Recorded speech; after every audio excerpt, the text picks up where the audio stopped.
हे केशव, एक विचार और है। आपका ध्यान लगाते समय मन में केवल आप रहें और संसार का कोई विचार बाधा ना डाले। इसका कोई तरीका तो होगा?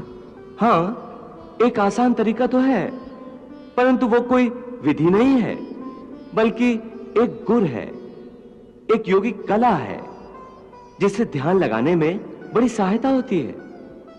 वो आसान तरीका, वो योगिक कला क्या है मधुसूदन? सुनो अर्जुन, संसार के झमेलों से बचने के लिए मनुष्य एकांत में बैठकर मन को प्रभु के ध्यान में लगाए, क्योंकि एकांत में मनुष्य अपने भीतर झांक सकता है। इसी आत्मा से संपर्क ही प्रभु से मिलन का पहला चरण है। इसलिए हे अर्जुन, जो मुझसे मिलन चाहता है उसे सबसे पहले अपने अंतर में ही झांकना चाहिए, और यह तभी संभव हो सकता है जब मनुष्य का अपना शरीर उसके नियंत्रण में हो। यदि देह काबू में ना हो तो मनुष्य को ध्यान लगाने का उद्देश्य नहीं मिल पाएगा।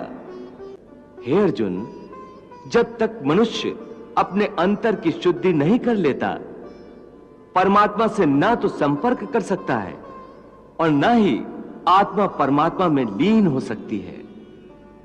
और यह भी समझ लो कि जब ध्यान लगाने का पहला उद्देश्य, क्योंकि अंतर शुद्धि है, इसलिए वो स्थान भी पवित्र होना चाहिए जहां ध्यान लगाया जाता है।